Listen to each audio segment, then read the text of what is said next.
Hiditra amin'ny dingana fahatelo ny fandaran'asa lalankely iarahan'ny komina Antananarivo renivohitra sy ny sampatra ra frantsay momba ny fampandrosoana na ny AFD.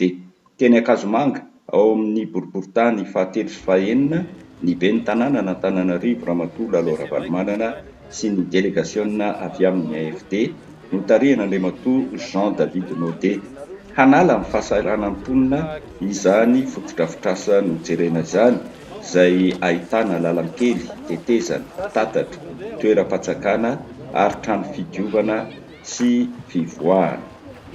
C'est pas mal comme pression quand même, hein? Efa raha inao zao ny sary nalain'ny mpanao gazetin'ny komina Antananarivo renivohitra.